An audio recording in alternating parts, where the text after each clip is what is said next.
আরে শালা তোকে এক বলে আউট করে দিব আমি। আরে তুই বলটা কর। ঠিক আছে, এই নেই। আরে শালা বল আমার ভারিতে ফেলে দিলি, তুই আবার বল খুঁটে এনে দিবি, না হলে কিন্তু আমি তোর সাথে খেলবো না। শালা তুই আবার বল এনে দে, না হলে কিন্তু আমি বাড়ি গিয়ে বলে দিব। তো কান্না শুরু করে দিল। চল ভাই বল খুঁটে আনি। আরে ভাই বলটা কোথায় গেল? এই নে যা শালা খুঁজে নিয়ে আয়। এই বলটা কার? আমার না, এটা এর বল না। না এটা আমার। আরে শালা তোর বল তো পুরনো হয়ে গেছে, এটা তো নতুন বল, এটা তোর না। এটা ওরই বল। তা কি করে?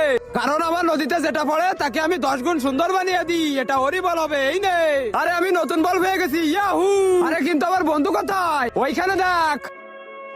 হ্যাঁ আরে ভাই, আরে ভাই তুই তো অনেক হ্যান্ডসাম হয়ে গেছিস। হয় রে, দূর ভাল লাগে না, বারবার সেন্টটা পড়ে যায়। ভাই আমার সাথে চল। কি হয়েছে চাচা তোমার? আরে বাবা সাইকেলে সেন্টটা পড়ে গেছে।